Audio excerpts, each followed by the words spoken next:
I am unashamed. What about you? This is chapter 16 of Matthew. They all wait the same. From that time on, he has a starting point. Jesus began to explain to his disciples, and this is what you're reading when you finally get to the books over there. This is what you're reading, what he had to say right here. He must go to Jerusalem, suffer many things at the hands of the elders, chief priests, teachers of the law, that he must be killed, on the third day be raised to life. Now, you know it's a starting point because I turned one page and it says the Son of Man is going to be betrayed into the hands of men. This is Matthew 17. Going to be betrayed. They'll kill him, and on the third day he'll be raised. And it just keeps going on. You say chapter 20. Started in 18, 19, 20. 20, we're going up to Jerusalem. The Son of Man will be betrayed to the chief priests, teachers of the law. They'll condemn him to death. We'll turn him over to the Gentiles over and over. Matthew, Mark, Luke, and John. By the time you get to Matthew, the end of Matthew, you say, what's the leading edge of it?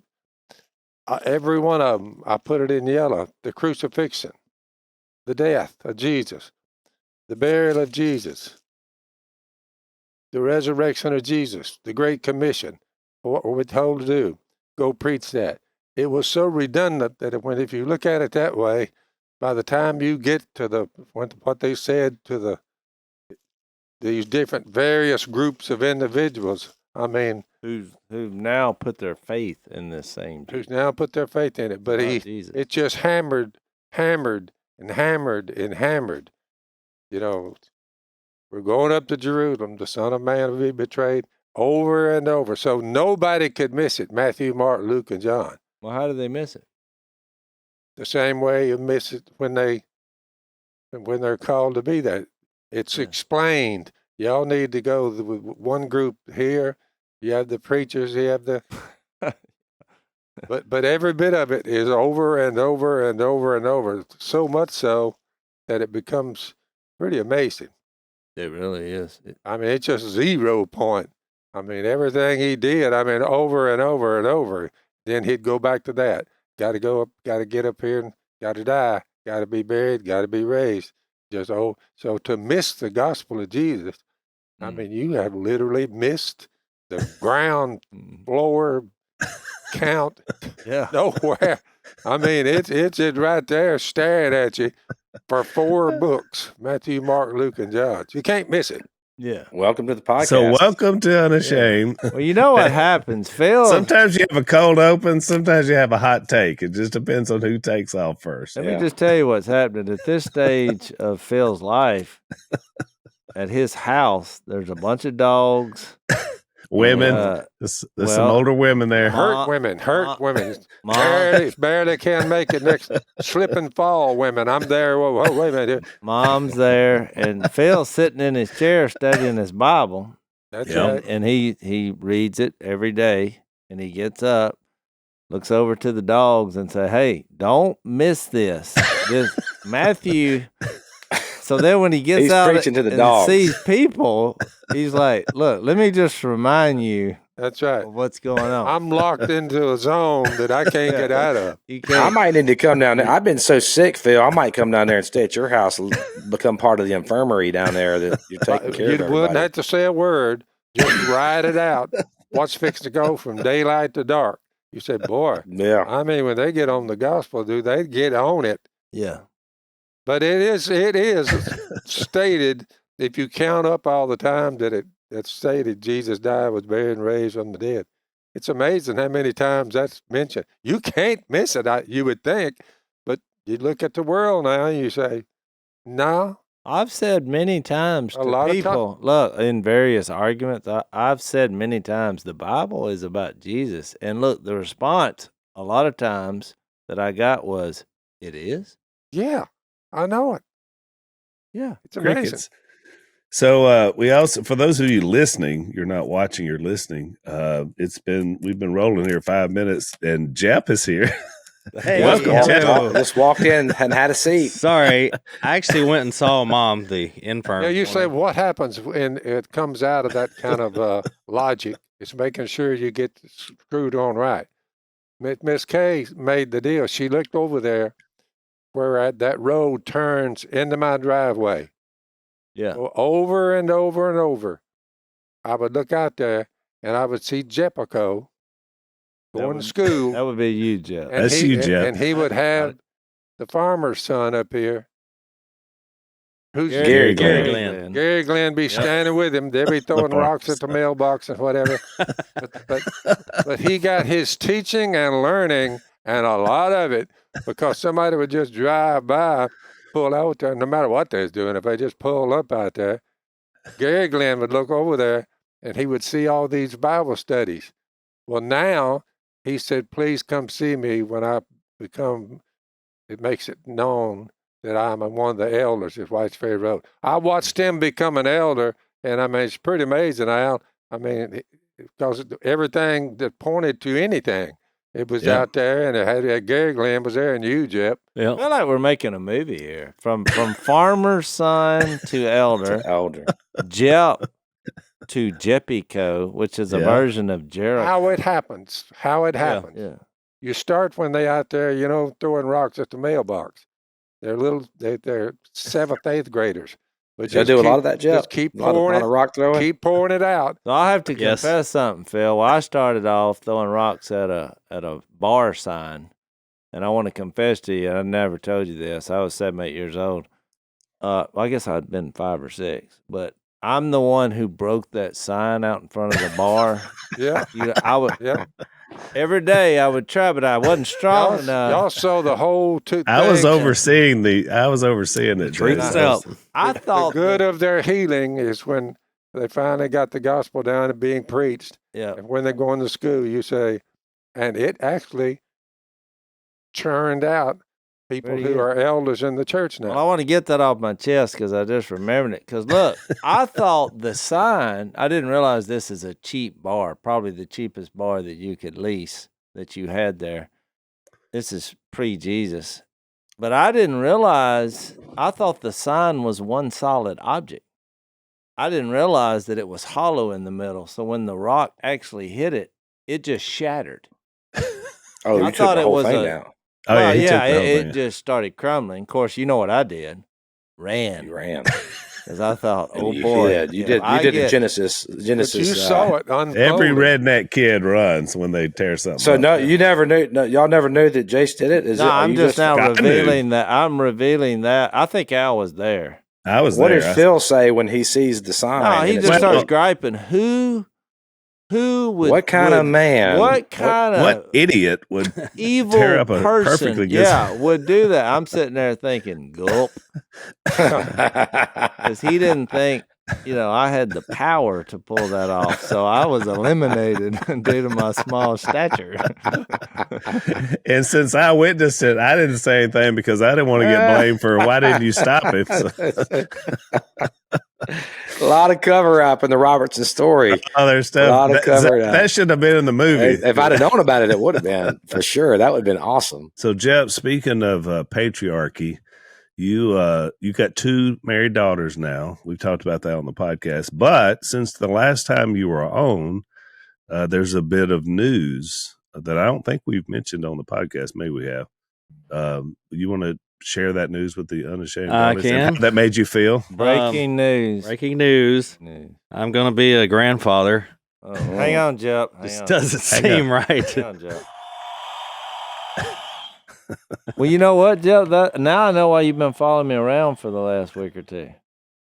Have I been following you around? I don't. We played golf together once. Well, I looked up one morning, Jep, here recently, and the ones that threw the rocks at the mailbox waiting on the school bus, Yep. they're A lot of rock throwing grandfathers. going on. They're grandfathers. Yep. And I'm like, what just happened? Yep. From rock thrower The to name Jeffico, of this podcast is Sometimes There's Just Not Enough Rock. not enough rocks. That's right. Oh, man. No, it was like totally not planned. Obviously, they're both in college, and It's just one of those crazy things, but it's awesome, and they're super excited. And Lily, I think, has always reminded me the most of Mom. She has her stature and just she's very sweet, and just so I'm excited. Well, that was where I was going with that. Since I've just had another grandchild, another one. I thought you might be wanting to see how I was operating this transition, because trust me, it's a transition. Well, the difference being, I'm not gonna have a weird, goofy name like you. Jason's name is J Rock. I'm like, come on, dude. My name's gonna be Pappy, kind of like Pap. Just Pappy. Yeah, Pappy Van Winkle. I like Pappy. Look, the original idea was to be a rock when the seas are raging and you don't know what to do. It morphed into J Rock. Now, I have to admit, since those toddlers are not very good with the English language, it's been a few other names. It's been Jock. It was actually like Jock better. Jock. Well, it was. Good. I've heard Jock. It was actually Gay Rock. Gay Rock. J Rock. Jock. Or some form of that. So. I mean, you chose a very difficult name for a. Well, of course he did. It was 2-year-old Rock. to pronounce. How difficult is a rock? We've been talking about throwing rocks. I mean, that was my name, Rock. Go back to the sign. On this rock. Mine's going to be the Professor. Call me the Professor. I mean, yeah. But I've watched the whole process, and Jeff, I'm looking at your whiskers, and they're beginning to get gray. Yep. They are. From top to bottom. So that's your number one granddad tip. You need to, number one, state the obvious. I'll just tell y'all, I mean, when you look at your children being raised, you'll look up and you'll say, what just happened? Because their children are now being married. Yeah, and having other kids. kids. I noticed, number two, that my wife went to a different degree of insanity in a good way over grandkids. So prepare yourself. That's gonna happen. I just never seen anything like it. Jessica's definitely gonna be that way, and her mom is like that too. I mean, she's just. When the grandkids on the way. That's one thing. When the grandkid comes out, it's like opening day of duck season times 10 in their mind. Yep. It's going to be good. Well, look, we need to take a break, but when we come back on the other side, we have just been blessed here lately with some amazing guests, and we've got another one on today, and so we'll introduce him on the other side of the break.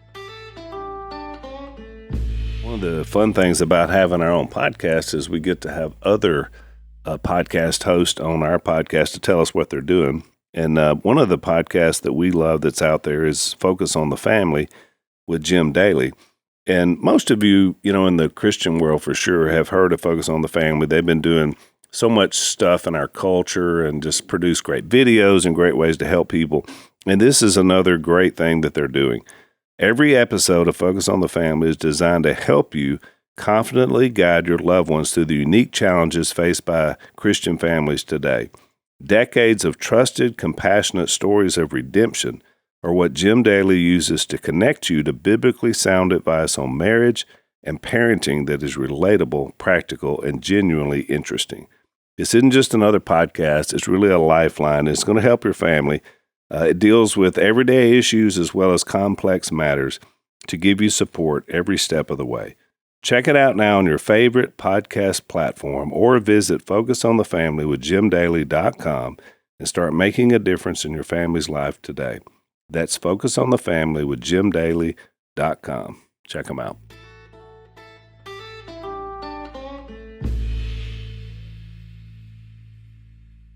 Welcome back to Unashamed. We have the great Rhett Walker coming in from Tennessee. Rhett, welcome back to Unashamed. I mean, I don't know about great, but good maybe. You are great, Rhett. Your music is amazing. In fact, I think the last time you were on, you actually sang a song, didn't you, in the lair? Yeah, I think so. Al, in his mind, he came on this podcast that nobody had ever heard of, He sang a song live, and then Unashamed was launched. That's right. He You actually lost us, Rhett. made us what we are today. No, it's not the case. I was like, I get to be on Unashamed. This is great. Finally, my PR firm has done something worth notable of paying them for. Well, you and Jeff are buddies as well, which is one of the reasons we love having Jeff on. But it was a good excuse to have Jeff back on because you were coming on today. So that's always fun too. Well, I've learned that just from listening that we're all getting old is what the case is. I mean, y'all are all grandpas now, and I've got a 19-year-old now that is in a serious relationship, and I'm feeling it every morning when I wake up. I can feel my kids getting older in my joints. Well, my theory, Rhett, is that when she does get married, which she will at some point, it may not be to this young man, but to somebody, that will make you a true patriarch. When your kids start getting married, Zach just joined the club last year. And then, of course, when they start having children, then you really are an old toot after that. So, Yeah. I've been a get off my lawn guy, since I was 15. So I think I'm prepared to be a grandpa. So it was funny, Rhett, because I was looking up yesterday because know you were coming on. So I was trying to see about your new music and everything you're doing now. And there was a picture that popped up. You just Google somebody or do a search. That's when you search on the internet for somebody.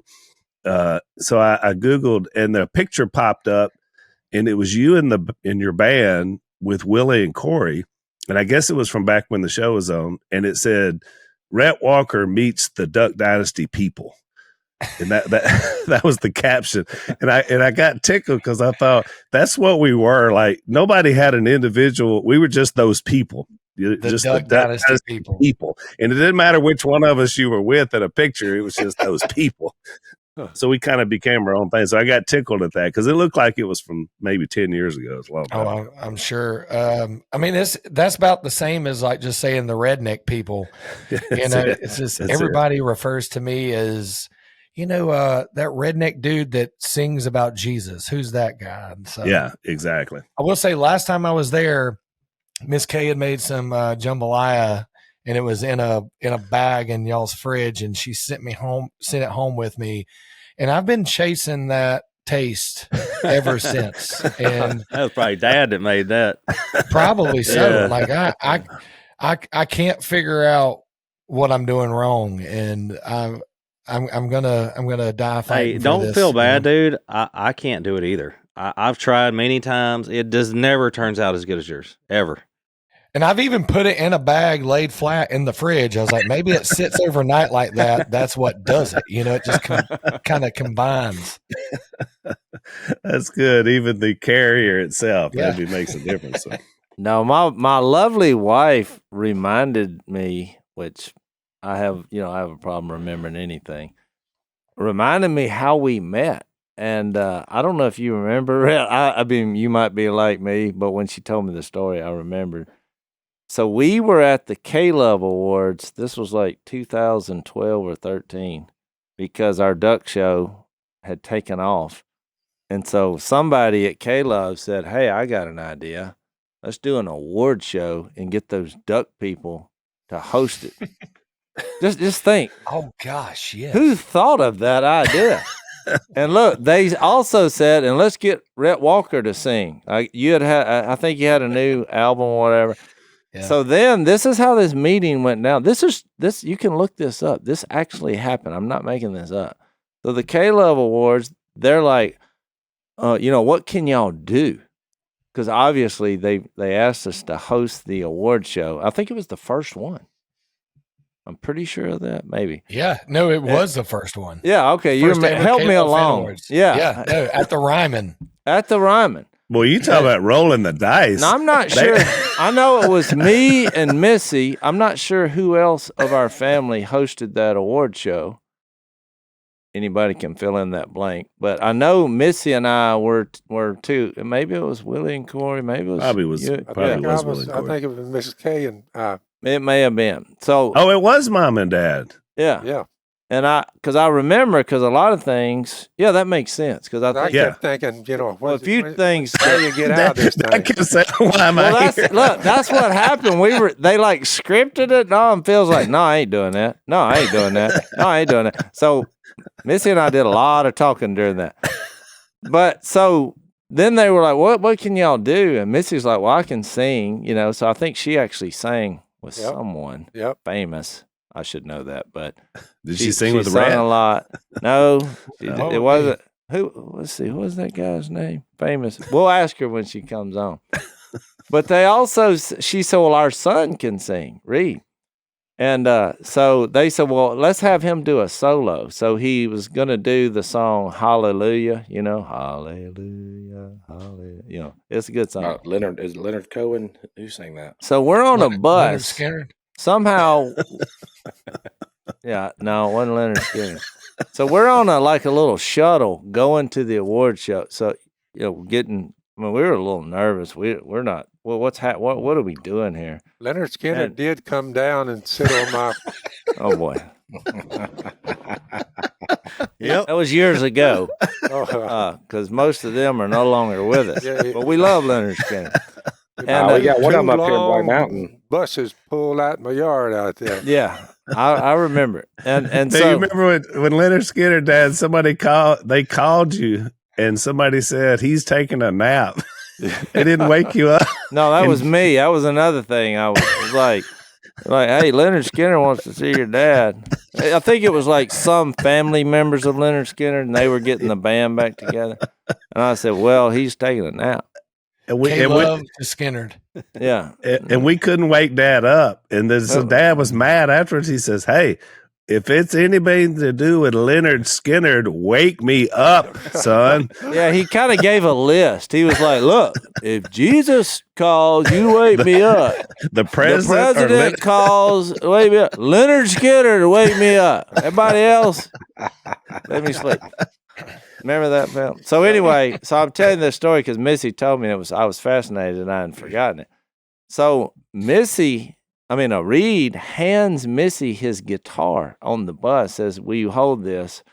But then the shuttle hits a bump or whatever. Guitar falls, goes into pieces. It wasn't just like a string fell out. It literally busted. I remember this. And look, it took years for that. What happened in that moment for my wife and my son to patch that up. Because from his perspective, he's fixing to sing. He's nervous. Now his guitar is shattered. So we get to the rhyming and we're backstage and, it's stressful and we're not stressful people, but I can't blame him. And I think Rhett Walker was standing in the vicinity, heard the story, and he approached Reed. Never met him. This is how we met. Said, "Hey, you can use my guitar." Do you remember that, Rhett? I remember that. God, yeah. That's how 10 years ago. That's how we met. And Reed's like, "Really, dude?" I remember him saying that, like, I can use your guitar?" And he walked out there, used Rhett Walker's guitar, sang Hallelujah, and crushed it. Which just shows you need the struggle. This was God's plan. I mean, James 1, the trials, somewhere in there, you find that power of the Lord in the struggle. The thing I remember about that first award show was they got frustrated because I wore a cut-off sleeve Waylon Jennings shirt to perform on stage. Oh. And I was like, hey, you asked me to be here. You know what you were asking for, I didn't know you got called to the K-Love principal office. Yeah. Hey, I just ran into Reed in Nashville like maybe 8-9 months ago. I was sitting at a restaurant and all I heard, Rhett? And it was Reed. He was on a lunch break or something like that. And yeah, he lives in Nashville, Rhett. Y'all should get together more often. Well, we need to pull out the guitars and just play for fun sometime.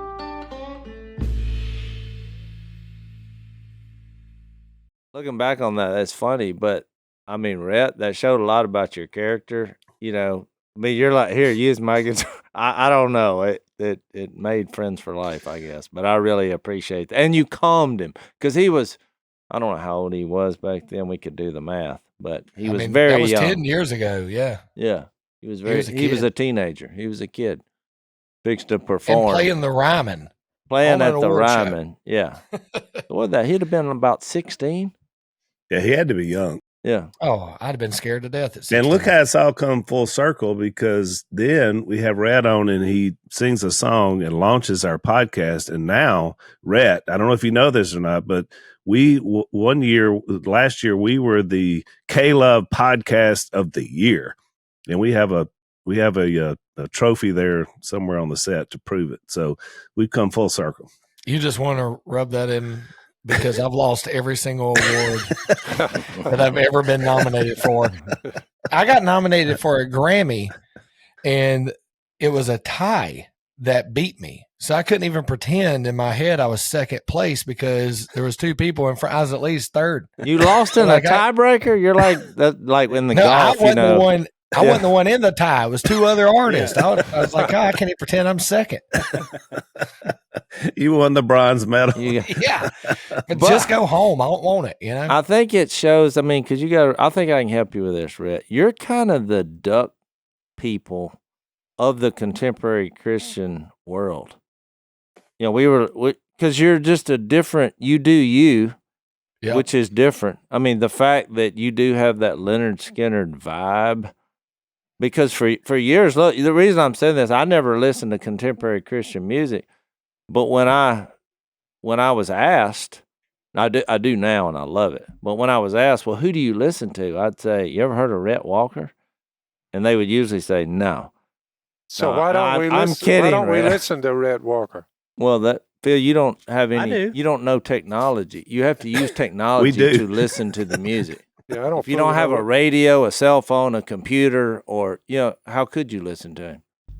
Well, yeah, I don't know, but he does something other than put it somewhere else. Phil, the only way you're going to listen to Rhett Walker is if he drives to your house and starts singing. Actually, that's what I'm saying. You heard him once on this podcast. Turn him loose. Okay, if you feed him jambalaya, he'll do it. Do you have XM radio, Dad? Sirius XM on your truck? Why would you ask him that? He doesn't know what that is. He would know what that is. Phil, do you know what XM radio is? Never heard of it. You're his son. Sorry. What kind of question is that? Well, I thought he may know that. Phil, are you a Spotify or Apple Music guy? No. No. The last time we brought up Apple, Phil's like, well, how many apples does he have? He was thinking of the actual tree with growing apples that you could eat. And Spotify, I don't know where you'd go with that. Well, I'm playing Fox and Friends at the top of the year. So watching TV. There you go. You found the one vein. Breakthrough. He's fixing to break through. All other attempts, he's breaking through. He's broken through, Phil. He's coming out. I told my PR people, I said, I need Dr. Phil to know who I am. Ooh. And they chased that other guy, and I was like, you're chasing the wrong Phil. Well, if Fox News or Gunsmoke, that's the two ways you're going to get to Dad. And Gunsmoke's been off the air for 50 years. So, no, look, I was really impressed. I did a little crack research on what you're doing now. Uh-oh. Because you have a new album out. I do. You want to tell us what the name of it is? Days That We Dreamed Of. Days That We Dreamed Of. And look, you actually did, because I don't want you to sound like you're bragging on yourself, so I'm going to brag because it's better, because this is true. Because if I didn't love this, I wouldn't share this. So when I looked at his new album on YouTube, he put this up yesterday. He put up this, you did a little docuseries about the making of the album. Yep. I loved it. And here's why. The number one thing I loved about it is it's real. It's authentic. And it's kind of the nostalgia behind the scenes of why you did it, but it's about your family and about your roots and who you are, which is why I said when I related you to kind of the duck people of the contemporary Christian music world, there's really nobody. I mean, maybe Mac Powell in a pinch. Y'all have a little similarities. Yeah. but it's just different because it has a gritty southern rock feel. But this song you did is more, I don't know how you would describe it, but it's kind of a misty-eyed kind of song. You reflect on it. So now with that, I really loved it, and I want you to watch it. It's like 25 minutes, but it's like a little docuseries that you and your wife did. Yeah, I will say this, you have different artists that make songs for radio or make songs for a certain platform. I've never been one to put Jesus into a song so that way a radio station would play it. Like I want to write songs about life lived and lessons learned. Because me and April were a teenage pregnancy and celebrated 20 years this year on July 3rd with 4 kids, I was like, I want to write this record kind of about that journey. And we were sitting on the back porch and one night, and every night me and her sit on the back porch, and I'll drop kick a kid if you come out there and bother us. Like you better need the emergency room if you're coming out there. And she goes, we're living in the days that we dreamed of when we were 17 and pregnant, and not even in the statistics to make it. And it made me go, man, most of the time when you hear that, you think monetary things, and a new side-by-side will make everybody happy. But those aren't the things that make life what life is, And I was like, man, it's not the house you live in. It's not the car you drive. It's not how many commas are in your bank account. Like if you have a house that's full of love and points to Jesus, and kids that want to sit around the dinner table and have dinner at night, like that's the days you dream of. And we have that with our 4 kids. We got 19 down to 6. And so she told me that on the back porch, we're living in the days that we dreamed of. And then she said, we need bread. So I went to the grocery store and I'm on the bread aisle staring at my phone, writing this song, because I was like, I got to get out what I'm thinking. And so I know to most I looked like an idiot that had lost the list his wife had sent him to get, but I that's kind of what brought this record as a whole, was like, all right, this is what I want to write about, because my whole thing since day one has been faith, family, freedom. That's why I leave. That's why I sing. That's why I tour. And so I tried to, encapsulate that into this record, and I'm pretty proud of it, man. I'm excited.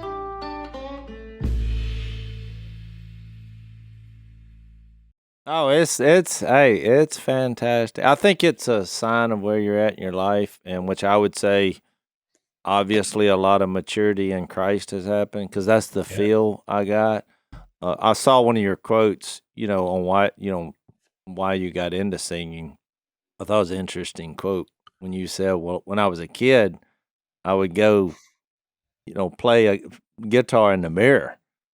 Yeah. And which I thought was funny, but it because me as a kid, mirrors were frowned upon. Obviously, look at all of us. It's always funny. But it made me think of that James 1, when it talk about trials come, and I wanted to read this. I know you're familiar with it, but persevere when you're under trials. But in that later, I'll have to see exactly where that is. In verse 22, it says, "Do not merely listen to the word and so deceive yourselves. Do what it says. Anyone who listens to the word but does not do what it says is like a man who looks at his face in a mirror, and after looking at himself goes away and immediately forgets what he looks like." But I thought about you. I mean, you're one of only 2 famous singers that I've met who at the drop of a hat will just sing. Most of these famous people, and we've been in those settings where they're like, sing a song, and they're like, nah. But I mean, you'll just start singing.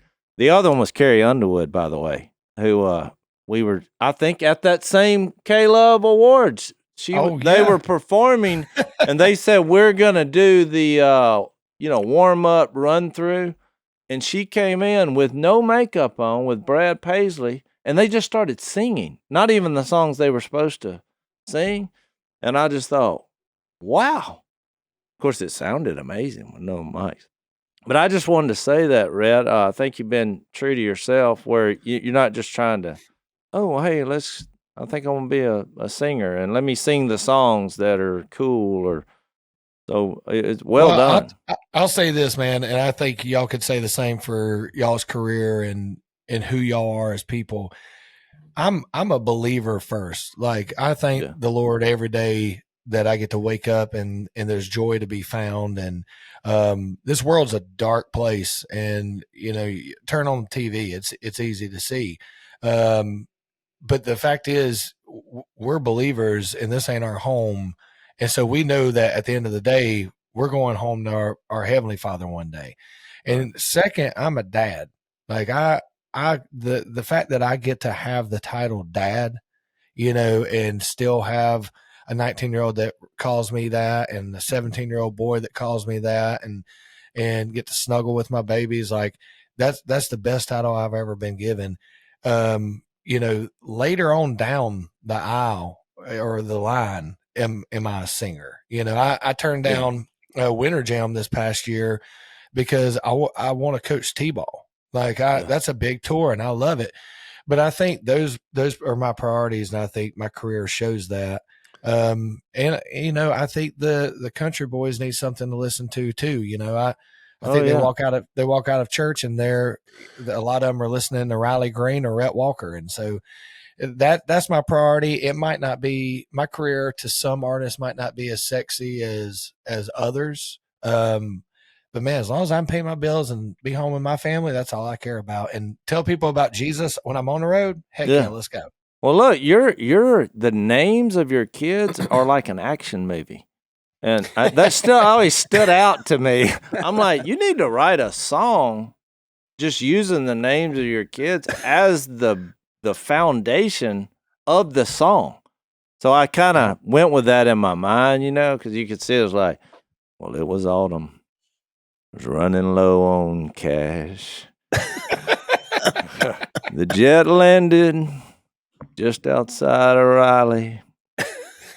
I met a man, richest man in the world. This is kind of a Willie Nelson vibe, but you see where I'm going with this. Did you write this before you came on the podcast, or this off the cuff? I'm making this off the cuff, but that's not bad. To get to the Y'all point, might need to do a writing session. So look, you call it like the richest man in the world. His name was Jesus, and he didn't have a penny to his name. It's because we've been doing all this stuff about riches. So, dude, if you did that off the cuff, man, like you need to drive up to Nashville every now and then. I'll tell you that. He's doing it. He drives up there. But I want to hear it in a tenor voice. For those of you who don't realize, I just used the names of his 4 kids in that song. There's no way you didn't practice that. I'm sorry. He practiced that. He's rehearsed that. I looked up and I was looking at that, and I was like, well, there's his song right there. There's his next project. But it shows you what you just said. I didn't make it up. He looks at his kids as the action, as the riches, which is why they have such interesting names, which I was impressed by that. Well, you got to be careful too. All y'all young parents out there, be careful what you name your kids, because names matter. And we named our 6-year-old Elliot Cash after Sam Elliott and Johnny Cash, and we're paying the price. That's a 60-pound-year-old 6-year-old dude that is, I think, I'm afraid he's going to start taking smoke breaks on the back porch. That's true. I got one named Bear, and that's what he acts like, a bear. Somebody asked me recently how I got my name on X on Twitter. And so I said, well, I assume, nobody's really ever told me, the Marshall, I assume, is after Mom because she's Marcia.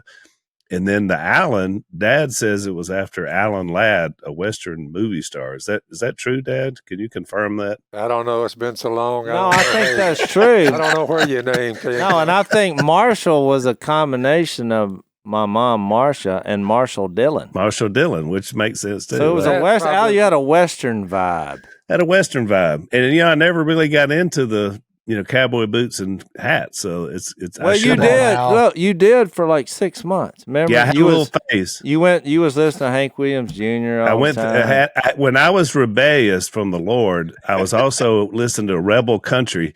Hank Williams Jr., David Allan Coe. That was my era. Remember, you took a big dip of snuff, and then you were just gagging out there in the yard. How you like it now? Part of my rebellious phase. That's exactly right. Well, I was thinking about that with family. You mentioned that earlier, Rhett, and that's one of our favorite verses on the podcast. As you think about unashamed, and what you think of, Romans 1:16, but we discovered in our Hebrew study that an even better verse for unashamed is what you were talking about. It's Hebrews 2:11. Both the one who makes people holy and those who are made holy are of the same family. So Jesus is not ashamed to call them brothers and sisters. Yep. And I love that because, really that's more of the unashamed life is because he's unashamed of us. Which gives us power, And so one of my favorite songs you did, I think it was last summer that came out, was "The Man on the Middle Cross." Love that song. Such an awesome song, and because it's so relatable, right? I think that's what people are gonna love about your new album too, is it's just relatable, Well, I think after the COVID years, I think people figured out how to read through unauthenticity pretty well. Like it's hard to pull something over on somebody. And I think "The Man on the Middle Cross" was one of those songs that was like just so to the point. There's no glitz, no glam. It is just the gospel. And that was a clip I saw from Alistair Begg. And he was preaching this sermon at a Dallas seminary. And he said, and it gave me the gospel and grace in a way that I haven't heard in a while. He said, can you imagine you got the man on the left, the man on the right, the man on the left scoffs, the man on the right is, going, you're Jesus. Like, why are you here? And he said, can you imagine if the man on the right wakes up in heaven and the angels are like, how'd you get here? Like, you didn't live a life deserving of spending eternity with Jesus. Like you literally walked the ground at the same time. You didn't go hear him preach. You didn't follow his teachings. Like, how did you get here? And he said, can you imagine if the man on the right looked at those angels and said, listen, I don't know where I am. I don't know how I got here. All I know is the man on the middle cross said I could come. Mm-hmm. And when I heard that, I was like, man, we make this thing such a trophy, Jesus. Like if I get my crap together and I clean up and I quit, doing this, maybe I could do enough for Jesus to love me. But scripture says those who call upon the name of Jesus shall be saved. And, that man in the last minute said, you're Jesus, acknowledged him to be the King of Kings. And it helped me on my journey before I wrote the song. I'm just going, man, there's not those qualifications of salvation that we put there. There are things we want to do after we become a believer. Like you don't have to check your baggage at the door or clean up before you come to Jesus. You can say, you're the King of Kings. I give you my life. That's what makes you want to read your word, be a better spouse, be a better parent. They're not qualifications of Jesus. And I think so many people carry that around and carry that baggage and go, once I quit drinking, like then I can come to you. Once I quit, whatever XYZ. And it's like, no, bring that to the feet of Jesus. And so, I found that, I found that sermon clip on TikTok, which is crazy of all things, and was like, this is the song we got to write. And I took it to Matthew West, who I was writing that song with, and said, hey man, we gotta write this clip. Have you seen it? And he had it pulled up on his phone at the same time. That's what he was bringing. He was going to show me that same clip. And I was like, well, I think the Holy Spirit's telling us something here. And we wrote that song, man. And it's been amazing to put out. It just got nominated for a Dove Award that I'll lose. So don't say that. Don't say that. That's so I don't know if I told y'all we got nominated for a Dove Award for the blind. Did I tell y'all that? No. It's breaking news. Everybody's getting nominated today.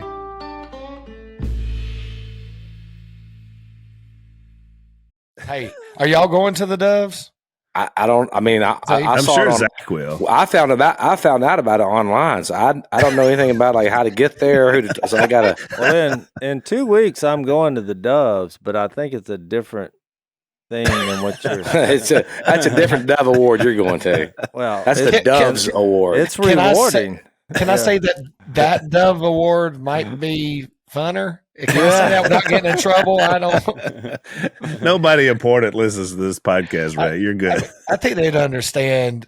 I just want to go stand in some gravel somewhere and shoot some doves, and then I want to go win some doves. And there you go.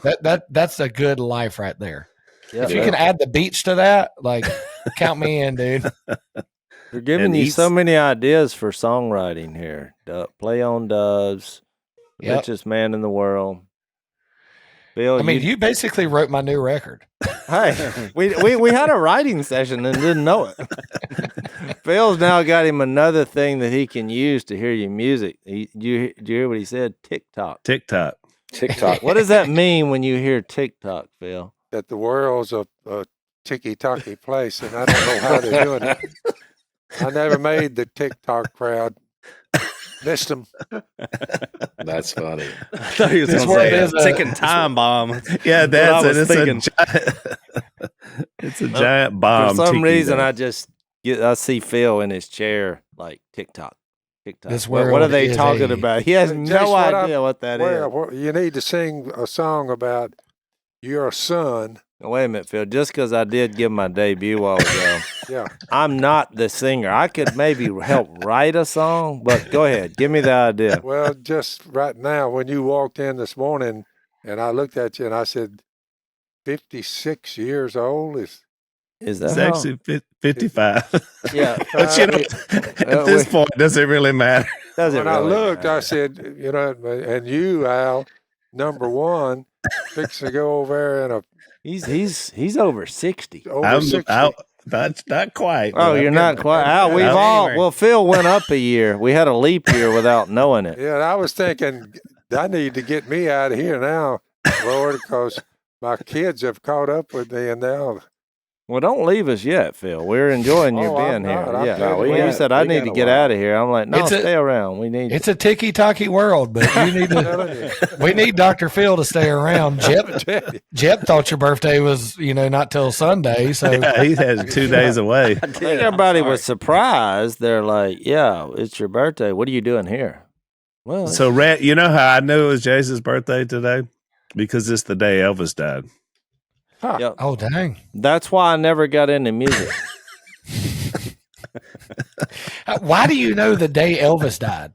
Because it was the birthday party that literally went up in smoke. We were fixing to have the party. Everybody's happy. The candles are fixing to be lit. And then my mom said, Elvis just died. And that party died with it. The candles were never lit. Nobody cared. It's like, it's your birthday and we don't care. Elvis died. So then every year I have to relive that.